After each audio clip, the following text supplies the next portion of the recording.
E sobre a dispensa, assim, vamos dar uma pincelada rápida sobre a dispensa. Porque o que que acontece? As pessoas que têm me procurado, elas nunca participaram de licitação daqui do Maranhão. E, assim, quando eu apresento, eu aprendi o curso, estou estudando, todas as apostilas eu imprimo, todos os mapas eu imprimo, botar Ótimo. tudo aqui na minha frente, e aí eu montei um plano, um plano organizacional na hora que eu for conversar com o cliente, né? Planos, como é que funciona a licitação, por que participar de licitação, por que é vantajoso participar de licitação, e mostrar também que o nosso estado aqui, pouquíssimas empresas participam de licitação. Aqui, a grande maioria das licitações daqui de São Luís do Maranhão especificamente, quem ganha é o pessoal de Fortaleza, de São Paulo, enfim. Então, quando eu apresento isso para eles, eles ficam assim chocados. E por isso que eles querem, não, vamos, eu quero, vamos, eu te pago. Calma, vamos com calma. E aí, a grande dúvida, é melhor para quem está começando a participar de licitação, começar pela dispensa, e aí já ter aquele certificado de qualidade técnica, ou ir diretamente para o pregão, ou depende do porte da empresa? Perfeito, essa dúvida é muito comum e eu posso garantir para você que não tem ordem para começar. Ah, começa primeiro pela dispensa. Não, isso não existe, tá? Porque a gente tem resultados fantásticos, tanto de pessoas que já foram direto para as licitações, que nem quiseram passar pela dispensa eletrônica, por cotações eletrônicas, e aí os resultados eles são mais rápidos, porque você tem valores maiores ali nas licitações, e também de pessoas que falam, ó, o meu cliente preferiu fazer primeiro dessa forma, primeiro entrar numa dispensa. Então, não existe uma ordem para isso, para eu falar para você, começa pela dispensa. Não, se eu falar isso, eu estaria mentindo para você. Não há problema nenhum em você começar direto nas licitações. Agora, tem dois pontos, Angela, que eu quero trazer aqui para você. É importante a gente ressaltar, tá? Primeiro deles, antes da gente entrar aqui na estrutura mesmo da licitação, se você for depois no módulo 9 do curso, lá no módulo 9, tudo isso que você está montando do zero, você já tem pronto lá no módulo 9. Então, esses planos, tem até um e-book, inclusive, explicando para o cliente qual que é a diferença de uma licitação, qual que é a diferença de uma dispensa, qual que é a diferença de uma cotação, o que é o sistema de registro de preços, que são e-books, são como se fossem projeções ali que eu deixei para vocês exatamente para você utilizar nessas reuniões que você faz com o seu cliente, tá? Eu não estou falando que está errado o que você fez, Angela. É incrível todo esse projeto que você tem feito, os planejamentos, mas às vezes você acaba perdendo tempo tentando reinventar uma roda que já está pronta. Então, o meu primeiro conselho, dá uma olhadinha depois no módulo 9, porque tem muito material para quem vai trabalhar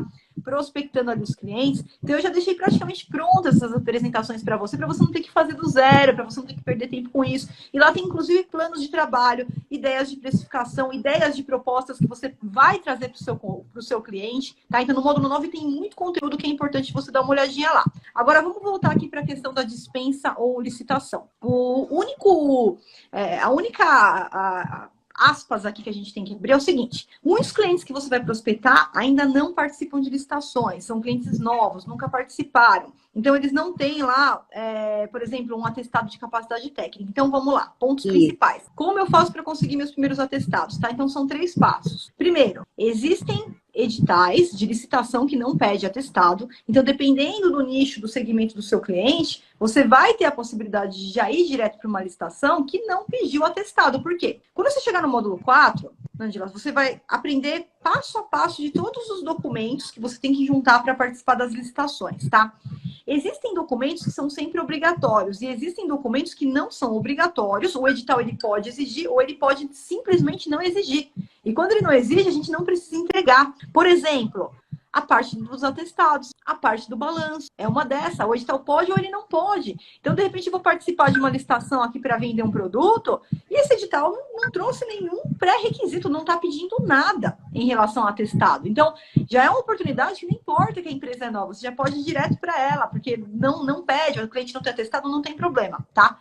Flávia, agora eu peguei aqui um edital, o edital está pedindo atestado e o meu cliente não tem. Aí você vai fazer o seguinte, você vai fazer exatamente o que você falou para o seu cliente. Calma, vamos dar um passo para trás. E o que nós vamos fazer? Não posso participar de uma licitação que pede o atestado se eu não tenho atestado. Então, como que eu vou obter esses atestados? Se o seu cliente já está no mercado, já participa, não participa de licitações, mas ele já forneceu ali o serviço dele, o produto dele para outras empresas privadas, veja que ele tem uma carteira de clientes. E aí, Sim. esses clientes que ele já trabalha são os clientes potenciais que você já vai pedir para esses clientes o atestado. Então, no módulo 4, tem um modelo de atestado.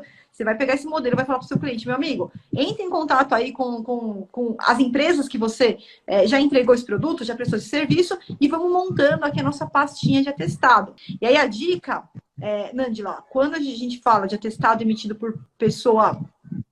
empresa privada, né? Então, por exemplo, a Viana.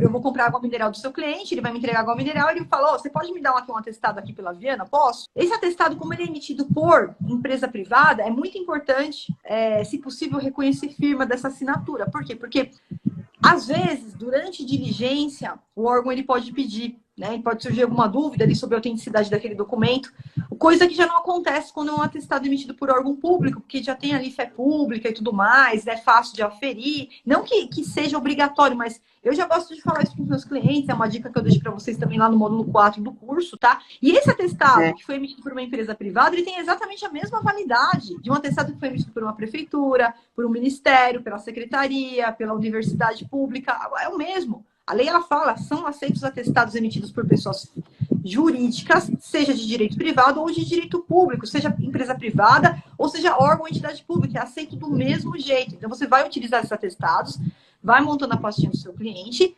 Segundo passo, buscar, aí sim, por cotações e dispensas e por editais que não pediram atestados, tá? E aí, nas cotações e nas dispensas, é mais fácil a gente alcançar oportunidades que não pedem atestados.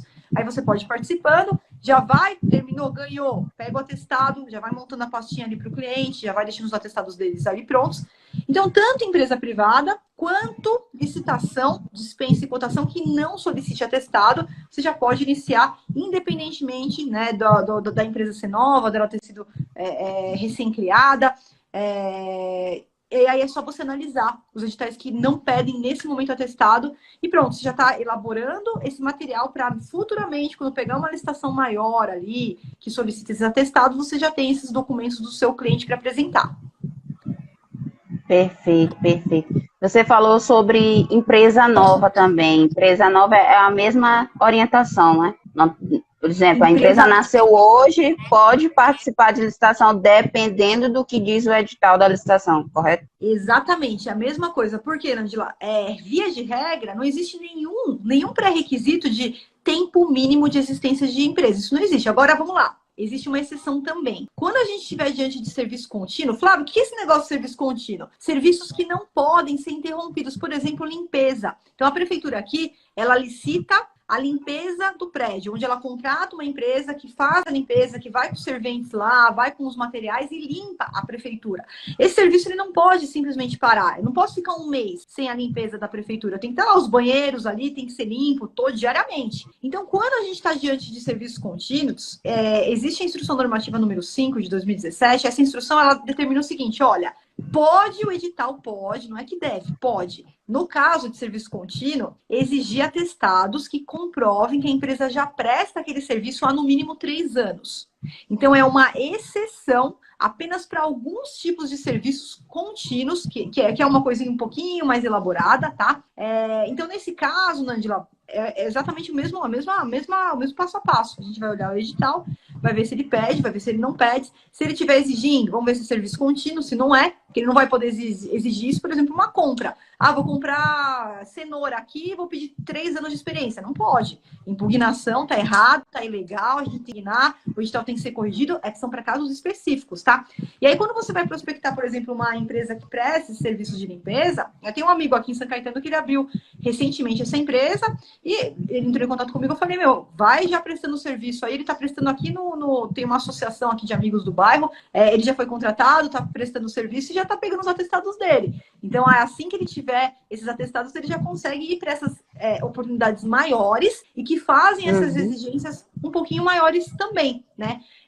Mas é tudo questão da gente analisar o edital, verificar se o cliente tem. E se ele não tiver, bola para frente. Tá cheio de edital, tem outras oportunidades. Todos os dias você tem aí centenas de oportunidades que você pode participar. Então não é porque um edital pediu ali um documento que essa empresa não tem nesse momento, você só vai organizar isso e bora participar de outras oportunidades com essa empresa também, que não pedem ainda esses atestados.